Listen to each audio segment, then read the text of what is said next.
Hey guys. Alright, so I got my strawberry beds cleaned out today. I have one strawberry plant. One left from before. Not real happy about that. But it's okay. I did get the beds cleaned out, and I am going to get 50 more strawberry plants for those beds alone this next spring. So, alright. I'm going to do... Tonight I'm going to go ahead and do another video out of the Lost Ways for you guys.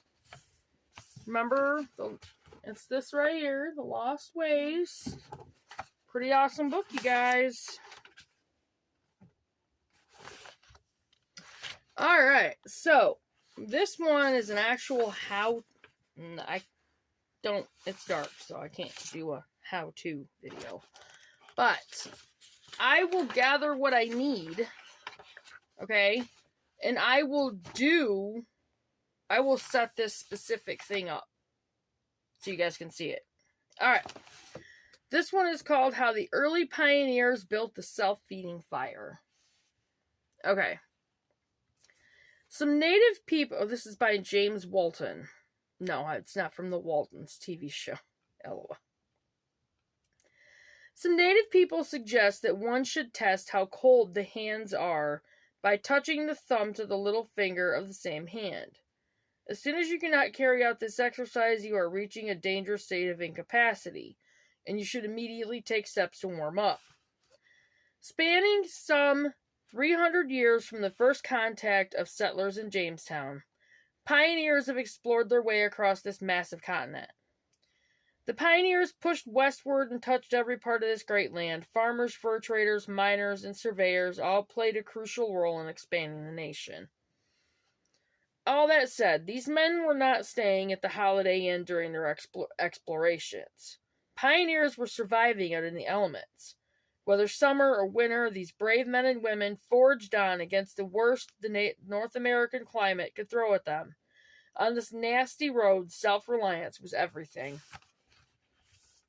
It took a great deal of ingenuity to battle the elements, the wildlife, the germs, and the native peoples as these pioneers traveled on their way.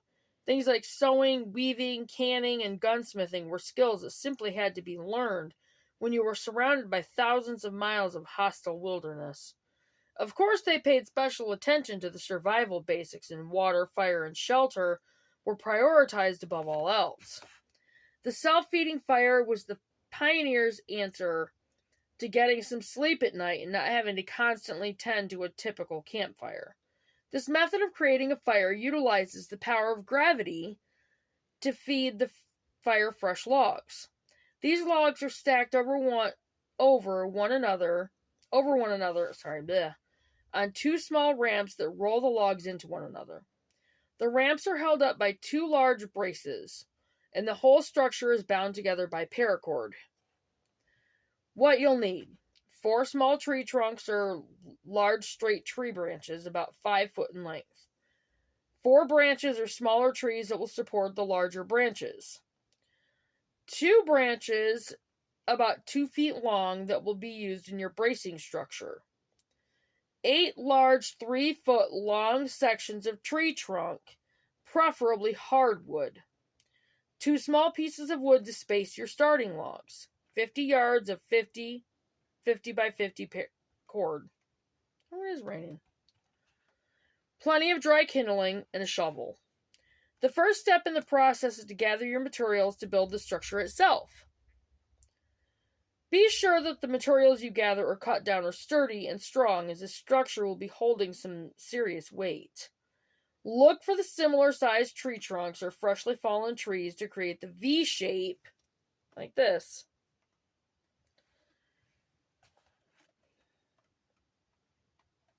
It actually looks, it's kind of just a smile, basically. Alright. That will be filled with your fuel for the fire. Alright, I'll show you the picture. I'll probably use this for my, I keep forgetting I can do that. That's the picture. Alright. How to build the self-feeding fire quickly. You will start by creating the braces using your 4 smaller branches with your 2-foot branches. They will be lashed together with your paracord. Create 2 of these braces, 1 for each side of the structure. The X's mark where the wood should be lashed together. Okay. Ow, wrist hurts. There's that picture.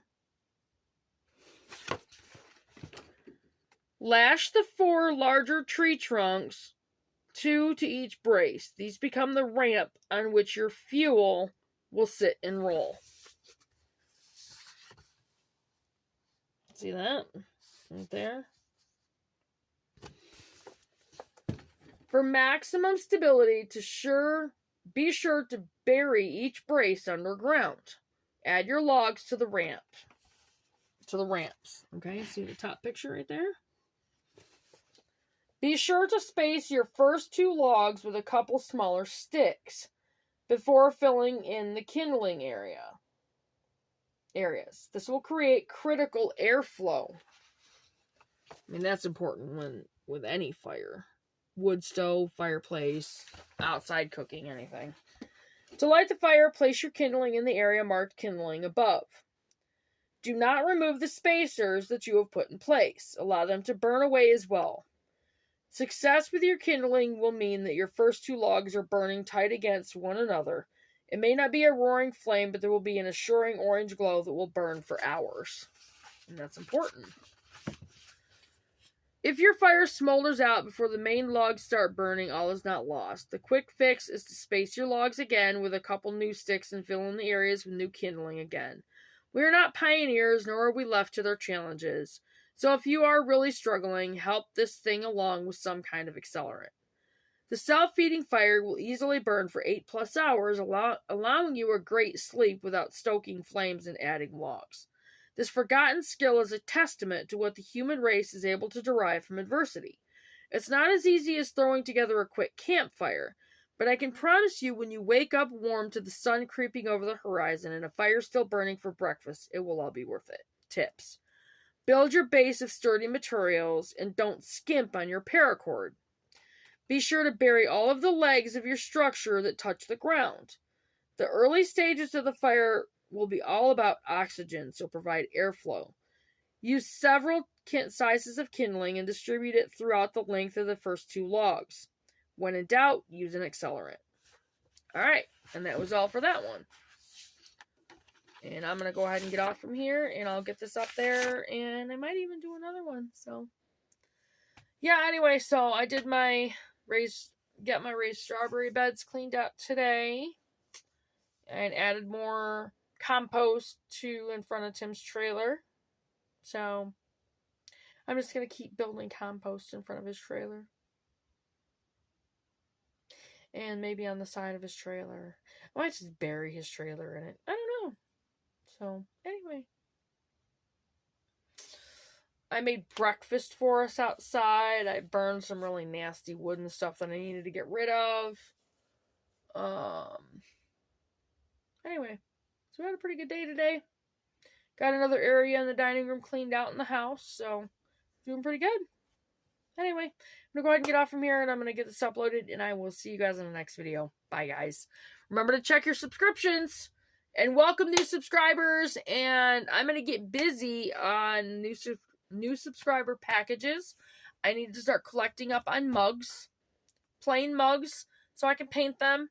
I'm going to have to get the protective coating for the paint so they can be used, and then I will start doing t-shirts. So you guys new subscribers have a t-shirt and the mug from Faith First Farm and Homestead. And I will see you guys in the next video. And remember to check your subscriptions, hit the notification bell, and click on all to make sure you're getting all the notifications. See you guys in the next one. Bye, guys.